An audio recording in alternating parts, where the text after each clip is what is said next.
You know what? Fuck that shit. I'm about to play it anyways. But yo, shout out to King Moves. He made this video a couple years back. I'm gonna tag him in this video, so y'all can go give him a follow and everything. But when I say America has the oldest everything, I mean America has the oldest everything. You feel me? And it's still a lot of stuff that's not even included in this video that we can, you know, dive in deep on. But yeah, this shit too easy. I have another discussion, about this book right here, Civilization of the Ancient Egyptians by Katanga A. Bongo. All right. Now, this man, Katanga Bongo, was born in West Africa, but he lives here in the United States. He's done research about South America and its influence on Africa. And basically, I'm going to show you today how civilizations move along. All right? Let me start by reading this page out of his book. All right? Another often overlooked piece of evidence in the study of human civilizations is the agricultural similarity between South America and Africa. At the time that South Americans first got to Africa, the Africans did not know anything about cultivation. It was the South American Indians who introduced the idea of cultivation to Africa. The biggest change that the South Americans brought to Africa was the change in agricultural, from foraging to cultivation. Not only did the South Americans introduce cultivation to Africa, but they also introduced a wide variety of crops to Africa. The land in North Africa at the time had amazing agricultural potential, but what it was lacking was a variety of agricultural crops. The wide variety of crops that the South Americans introduced to Egypt was one of the principal factors that led to the rapid rise in the prominence of ancient Egypt. Today, more than 90% of the crop varieties that exist in Africa are South American Indian crops. All of the root crops that are grown in Africa today are South American crops. Nearly all vegetable varieties that are cultivated in Africa today originated in South America. Most of African traditional dishes originated in South America. Among the crops that the South Americans introduced to Africa are pepper, cola nut, corn, millet, yam, sweet potato, cocoa yam, pumpkin, squash, gourd, black-eyed peas, peanuts, okra, pineapple, cocoa, plantain, banana, and tobacco, palm nut, coconut, ginger, garlic, sugarcane, tomato, onion, and cotton. Gourds were used to make eating and drinking vessels. Tobacco was used only for smoking. The South Americans also introduced goat, hen, guinea hen, and dog to Africa. Today, 7,000 years later, there is still a large overlap between indigenous South American agriculture and African agriculture. So, I know people are automatically going to get in their feelings, but this man was from Africa, and I'm pretty sure he wouldn't have went out of his way to disparage Africa, okay? The man did the research, and the truth is, like I've said multiple times, everything in America is older than Africa, civilizations included. All right? Now, I know, again, this might sound a little off to some people because we've always been taught everything came from Africa. This is not true. In fact, we have all of the oldest evidence for everything being older here.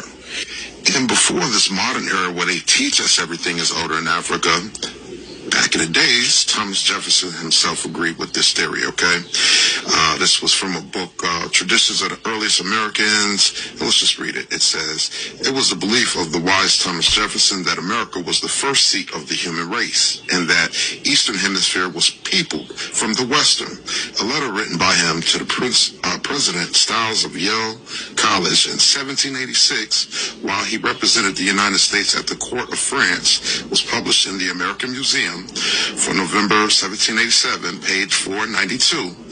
From this letter, the following extract was taken, clearly stating Mr. Jefferson believed that the first inhabitants of Asia, who so much resembled the American Aborigines, went from America to Asia instead of coming from Asia to America. Okay? So, not only Africa, Asia too. You understand? Now, one piece of evidence would be DNA. In 2013, Albert Perry from South Carolina in the United States turned out to have the oldest known bloodline. Okay, and they also went to Africa trying to find matching bloodlines, and the closest they found was in Cameroon, but they still weren't as old as Albert Perry's. They said that their most common ancestor was between 17 and 70,000 years apart. All right, so the bloodline is one. Now let's talk about pyramids. America has the oldest, the largest, and the most pyramids on the planet. Okay, the oldest pyramids came from Brazil. Some people might say they were in Peru, and guess what? That's all the same region, so that's possible also. But the bottom line is, the oldest pyramids in the world started in South America, same place where all of that cultivation came from. All right? And again, before they started that everything came from Africa, back in 1896, the Kansas City Journal wrote how that ancient Egypt originated from the Yucatan in Mexico. All right? This is you can look this up. This post still exists. You can literally look this up for yourself if you want to read the whole story. But they knew back in the 1800s that ancient Egypt was a satellite of the Yucatan. Okay. When I say America has the most pyramids, Africa, as they know, has about 387 pyramids. For North America alone, just North America is over 1,000, and they are discovering more every day. In South America and Brazil, they said they had over 2,000 down there when Caucasians first made it down there. Okay? So then, like I said, the oldest, the most, and also the largest. There's actually two, and the largest pyramids, or both of them, are in Mexico. All right? The first one is Cholula, and it is considered the largest by volume as of today, right? And the other one is El Mirador, and that's called the cradle of the Maya civilization. It's also considered the largest by volume. I don't understand how both could be, but what I will say is Cholula is probably the widest and like the, most amount, and El Mirador is probably the tallest. So yes, in fact, there are two of the largest pyramids of the world, and both of them are found in North America or current-day Mexico. All right? So let's just bring it down to this. Everything didn't start in Africa. Not people, not civilization, none of that. And it's okay if y'all want to call Africa the motherland, but if it is, then America has to be the fatherland because the seed came from America. So one love to my folks out in Africa. If you rock with us, we rock with you. But if not, we ain't losing no sleep over it. King moves, I'm out. What more can I say? What more can I do? I'm out.